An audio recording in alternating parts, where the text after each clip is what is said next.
Oh, I think it makes the city what it is. We all love being outside. We have the most gorgeous parks. Peninsula Park in particular is the gem of this neighborhood. It's where everybody turns, finds community, talks to their neighbors.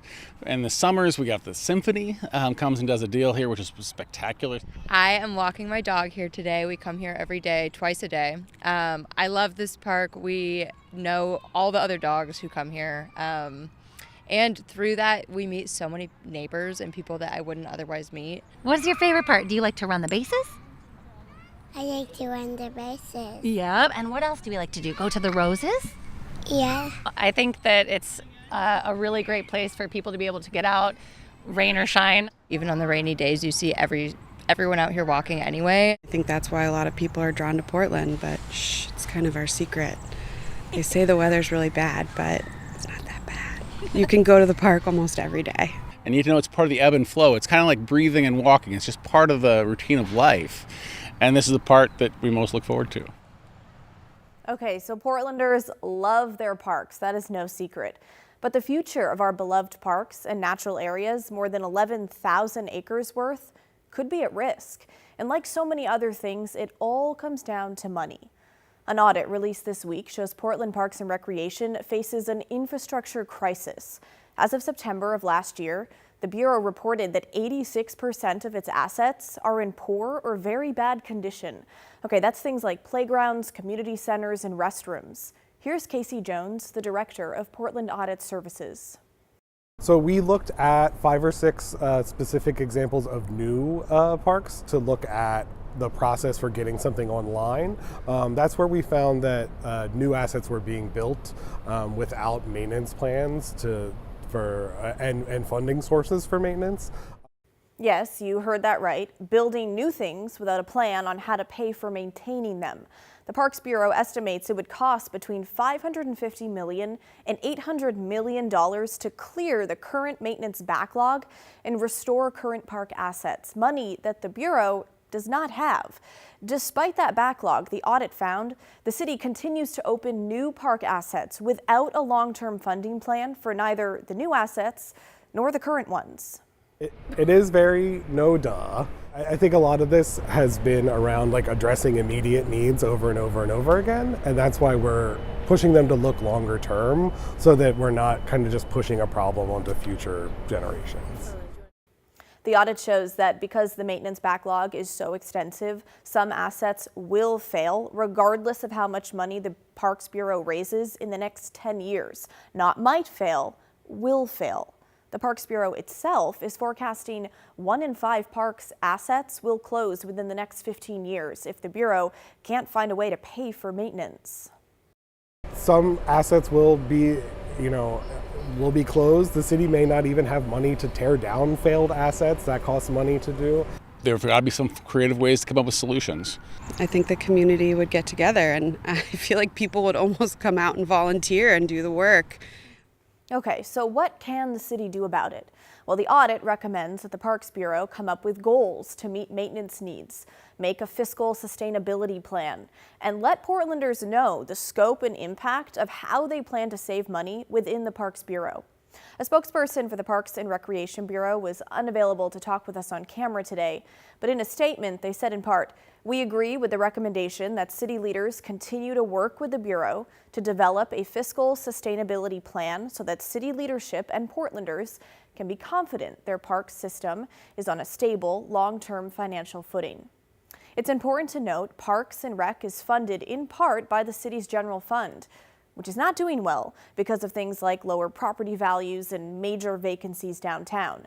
The other money comes from a parks levy, a property tax, which expires next summer. More on that in a bit. But no federal or state money contributes to city parks. Okay, now let's look at the Parks Bureau in terms of numbers. There are 792 full-time employees and 2,002 part-time and seasonal staffers. Volunteers contribute nearly 400,000 hours to the parks each year. Looking at some assets now, Portland Parks and Rec owns and operates 12 community and arts centers, 11 pools, 38 dog parks, 124 baseball or softball fields, 60 community gardens, 398 restrooms, and 102 tennis courts. For the 2023 fiscal year, the Bureau spent a total of $250,000. This year, I also talked with Portland City Councilor Steve Novick. He represents District 3, which includes most of Southeast Portland, from inner Southeast to I-205. He is the co-chair of the Climate Resilience and Land Use Committee, which deals with parks. One thing that I thought was unfair about the audit was that it blamed park staff for that, when really the blame falls squarely on the shoulders of previous city councils, including the council I served on from 2013 to 2016. The park staff has been coming to us for years saying we don't have enough money to maintain existing structures, they're falling apart. Now, one of those facilities that Councilor Novick says is falling apart is the Multnomah Arts Center in Southwest. You may remember during tense budget meetings earlier this year, he floated the idea of closing the center altogether, but walked that back after it was met with serious community pushback. What we learned from that is that all of the parks facilities are really valuable to a lot of people. And that's why we shouldn't have a rushed discussion about what things to cut. We should have a full conversation with the public about what the issues are and what it costs to fix what. The audit shows the Parks Bureau has 8 new projects, yet staff only estimated maintenance costs for 5 of them at about $4.7 million a year. The Parks Bureau did not create plans for how to come up with that money, meaning they added nearly $5 million in unfunded maintenance, just furthering the already massive backlog. The 3 other projects, the Creston Skate Park, North Park Block Extension, and the University Park, did not have any cost estimates. The audit says a parks manager said they do not create funding plans because no funding source exists for major maintenance or life cycle costs.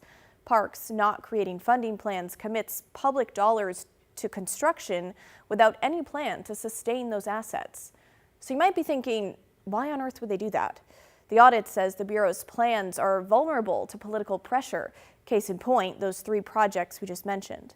The audit says they were quietly selected by the commissioner in charge of parks under the old form of government 2 years ago, which was Dan Ryan, and funded solely by what's called system development charges. That's a fee the city collects from developers who build in Portland.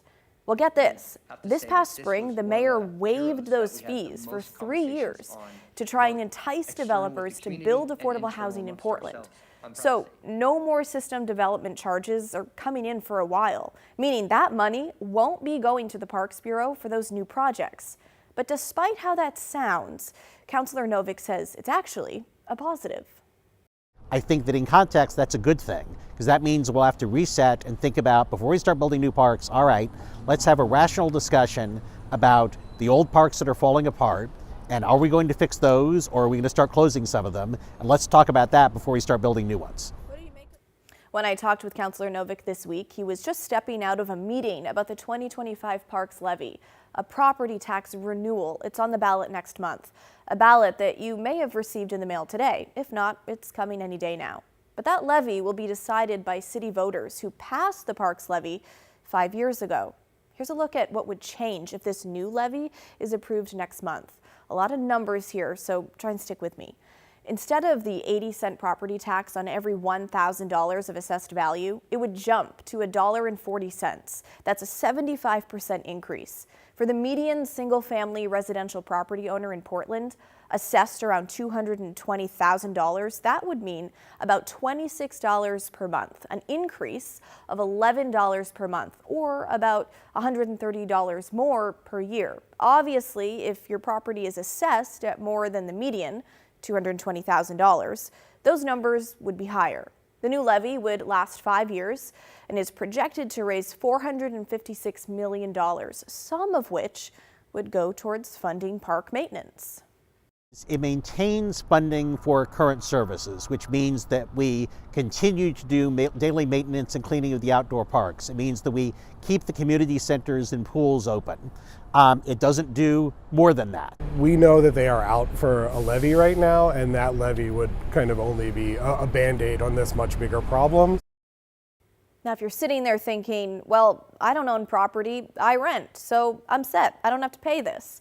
Well, not so fast, because your landlord owns property that you rent and would have to pay the tax. And in theory, they could increase your rent in order to offset the extra tax. Just something to think about. So talk to us. What do you think about what was found in the audit? Does that financial picture sway your vote on the parks levy one way or another? Let us know what you're thinking. Email the story at kgw.com or call and leave us a voicemail, 503-226-5090.